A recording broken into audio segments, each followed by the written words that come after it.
రేయ్ పదనాన్న.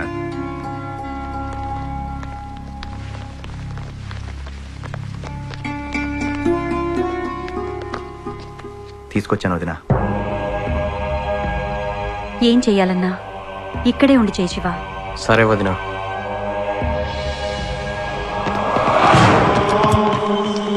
ఏం శంకరు ఊళ్ళోకా? చిన్న సెటిల్మెంట్ ఉంది, చూసుకుని వస్తాను సార్. ఎట్లా చెప్తా, కొన్నాళ్ళు ఈ సెటిల్మెంట్లో పోయి ఆపయ్యా బాబు. మీరు అక్కడ ఆగండా. ఆ ఆది విష్ణు గడికి తిక్క రేగిందనుకో, మంచి సెంటర్ చూసి నిన్ను ఎన్కౌంటర్ చేసేస్తాడు అన్నట్టు అసలు విషయం చెప్పడం మర్చిపోయా. ఎల్లుండి మంత్రి గారు పార్టీ మీటింగ్ అని మన బెజవాడ వస్తున్నాడు. నువ్వు మన అనుకున్న వాళ్ళందరినీ పోగు చేసి పెద్ద ఊరేగింపుగా ఆ మీటింగ్ వచ్చావనుకో, మంత్రి గారు షేక్ అయిపోతాడు.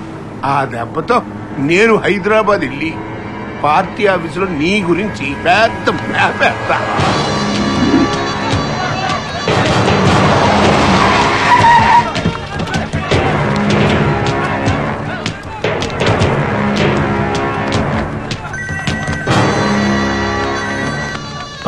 రమణ గారు వెళ్తున్నా. శివ జాగ్రత్త, మిస్ అవ్వకూడదు.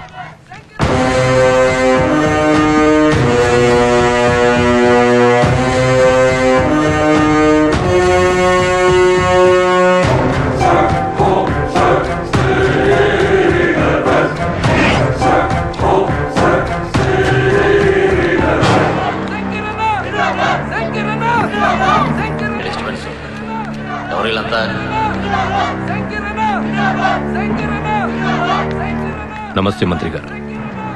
రమణ గారు పంపించారు మిమ్మల్ని కలవమని, అందుకే వచ్చా. బాగుందయ్యా, చాలా బాగుంది.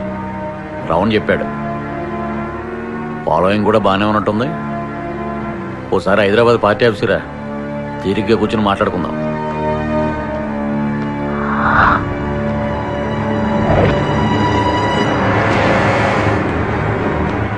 నేను మీటింగ్లో ఉన్నాను, నువ్వు బయలుదేరితే మేము మాట్లాడుకుంటాం. ప్లీజ్.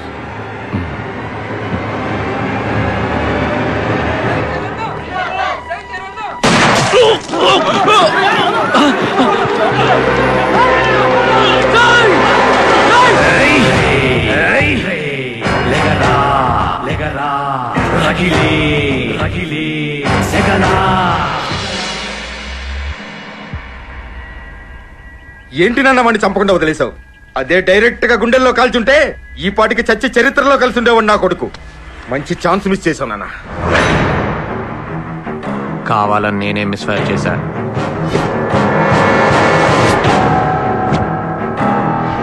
ఎందుకు నాన్న? ఇప్పటి వరకు ఏ ఊరు జనాన్ని వాడు భయపెట్టించి పరిగెత్తించాడో అదే ఊరి జనం ముందు వాడు చావు భయంతో పరిగెత్తేలా చేశాను. ఈ అటాక్తో వాడిలో చావు భయం మొదలైంది.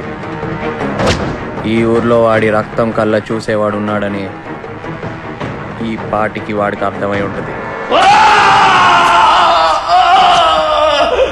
ఈ బెజవాడలో వాడంటే పడని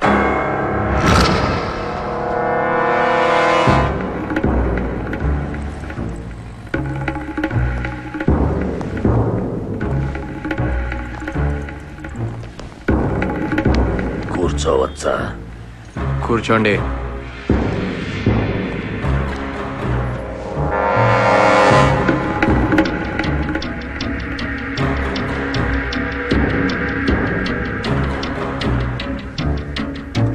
నా పేరు సాగర్ రాజు, ఇండస్ట్రియలిస్ట్ ని. నిన్ను కలవాలనొచ్చాను బాబు. నాతో నీకేం పని? నీతో నేను ఒంటరిగా మాట్లాడాలి బాబు. ఒంటరిగానే ఉన్నా, మాట్లాడు.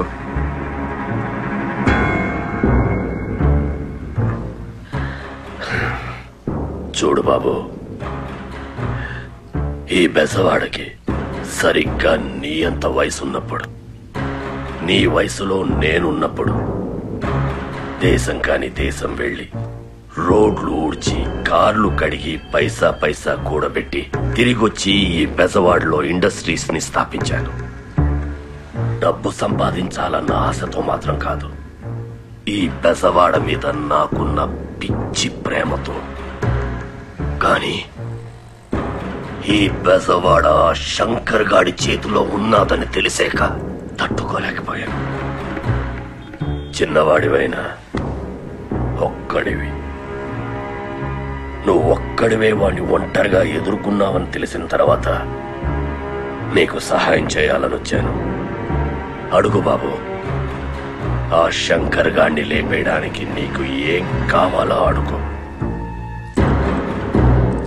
నాకున్న అంగబలం, అర్థబలం, ఆర్థిక బలం నువ్వు అడిగిన మరుక్షణం నీ ముందుంటాయి. ఆ శంకర్ గాడిని లేపేస్తే బెజవాడ మనదవుతుంది. ఏంటే? ఆ శంకర్ గాడిని లేపేస్తే బెజవాడ మనదవుతుంది బాబు. శంకర్ గాడికి నాకు ఉన్న గొడవ నా పర్సనల్ గొడవ. అది నాకున్న దమ్ముని నమ్ముకుని పెట్టుకున్నాను తప్ప నీలాంటి వాడిచ్చే సొమ్ముని నమ్ముకుని కాదు. ఒక సింహం ఒక చిరుత పులిని వేటాడేటప్పుడు వాటి మధ్యలో అనవసరంగా నీలాంటి కుందేలు దూరితే విసిరే పంజ దెబ్బకి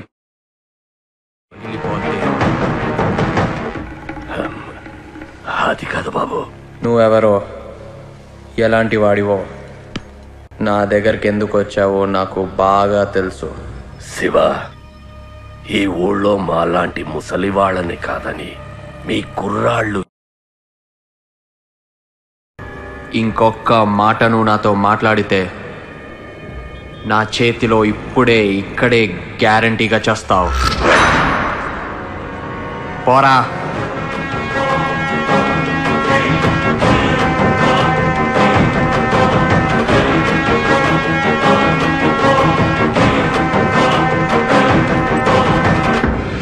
వస్తాను బాబు.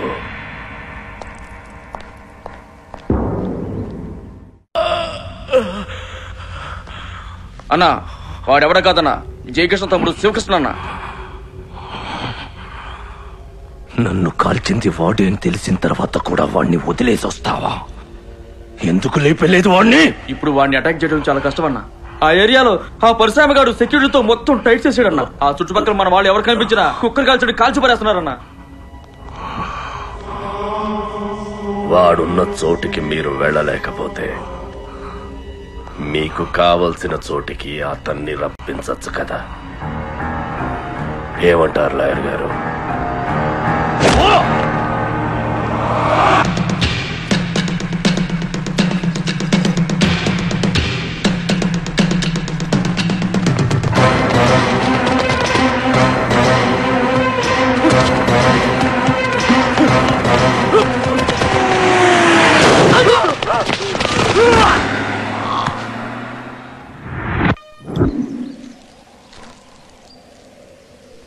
గీత, ఇక్కడి నుంచి మనం ఒంటరిగా కలుసుకోవడం వీలవదు. ఏ? ఆ శంకర్ గారి మనుషులు నన్ను చంపాలని ట్రై చేస్తున్నారు. నువ్వు నాతో కలిసి తిరిగితే నీకు డేంజర్. నువ్వు నా పక్కనున్నంత వరకు నాకేం కాదులే, లైట్ తీసుకో. గీత, వాళ్ళు రౌడీలు, పక్కన ఎవరున్నా వదిలిపెట్టరు. చూడు శివ, మా నాన్న పోలీస్ ఆఫీసర్. నాన్న ట్రాన్స్ఫర్ అయిన ప్రతి ఊర్లో చాలా మంది పెద్ద పెద్ద రౌడీల్ని, క్రిమినల్స్ ని చూస్తూ పెరిగాను. అలాంటి వాళ్ళ స్టోరీస్ ని చెప్పి నన్ను భయపెట్టాలని చూడకు. నేనా టైప్ కాదు. అవును, నెక్స్ట్ సిటీలో ఎవరికి స్పాట్ పెట్టావు? స్పాటా? నీకెందుకు? చేసుకోబోయేవాడి హీరోయిజం వచ్చి చూడాలిగా. చెప్తే అర్థం కాదా నీకు? హలో, ఏంటి? రాజేష్కి యాక్సిడెంట్ జరిగిందంట, పదా.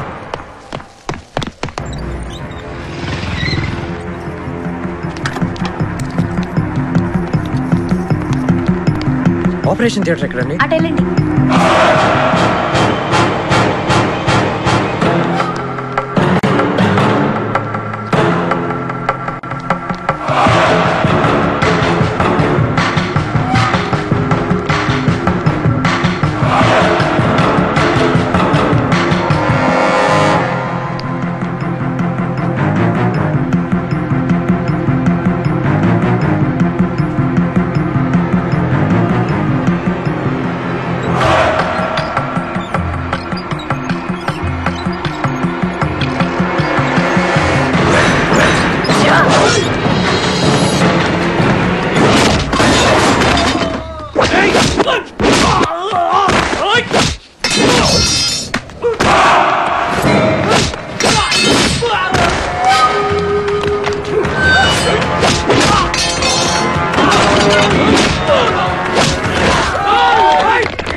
శివ అంటూ పొద్దున్న లేచింది మొదలు నీ వెంటే తిరుగుతూ ఉండేవాడు.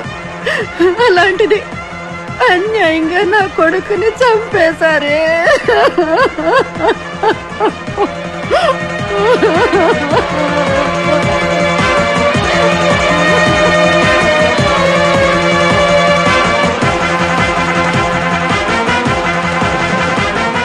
పరశురామ్, ఇప్పటి వరకు మనం వాడితో ఆడిన ఆట చాలు. ఈ ఆటతో మన చరిత్ర బెజవాడలో నిలిచిపోద్దు. బెజవాడ చరిత్రలో మనమే కలిసిపోతామో తేలిపోవాలి.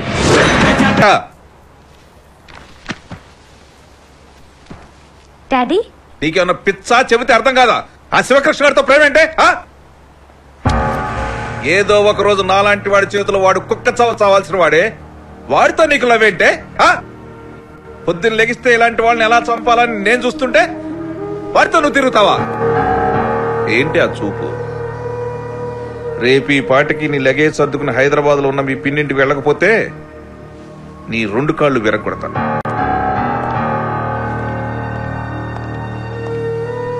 గీత, ఒక పోలీసుగా నేను నీ ప్రేమను ఆపితే అది చట్ట విరుద్ధం. అదే పని తండ్రిగా చేస్తే అది చట్ట సమ్మతం.